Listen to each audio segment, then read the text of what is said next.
Hi everyone, welcome to Daily IELTS English, where I will quickly show you a technique so that you can organize and give your response to questions like the ones you're going to see in the IELTS test or just in regular conversation in English.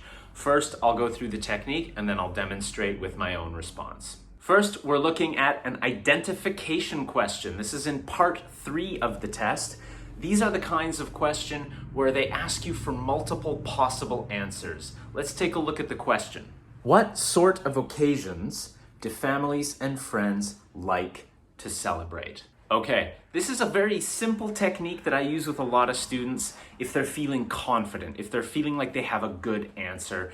A lot of times people will say, one occasion is, and they're very nervous. Let's imagine your first answer is birthdays. You think birthdays are easily the most common thing. So very simple thing, you just use the word definitely. Very simple, right? Definitely birthdays. And then one thing you'll notice there's a little bit more word stress. I'm not just going definitely birthdays with a flat tone. I'm going definitely birthdays. And that's really the key. You want to start that way, and then later on, when you give other answers, you add stress there too. So you'll have definitely birthdays, another one is, and maybe another.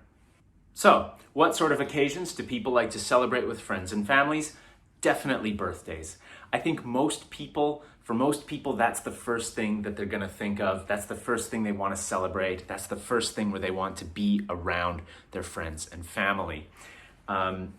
Another one is probably graduations. When you finish high school, when you finish university, usually there's a pretty large ceremony. Often your family will come to that. Your friends are probably already there because you're in school with them and you're graduating.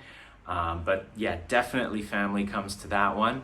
And probably the biggest one is gonna be weddings. That's one where everyone's gonna be there. Family and friends. Maybe even some people you don't want to be there, but I think that's probably the big event that everyone goes to. All right, you guys, very simple. Definitely another one. And remember, word stress. That's really the key point. You don't want to have that flat intonation. You want to have it sound dynamic.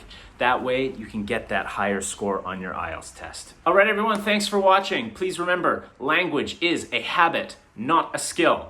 What does that mean? It means that hopefully your test isn't tomorrow. You've got a couple of weeks, months, even longer to prepare. So you've got time to practice till you get it right. And then I want you to keep going till you can't get it wrong.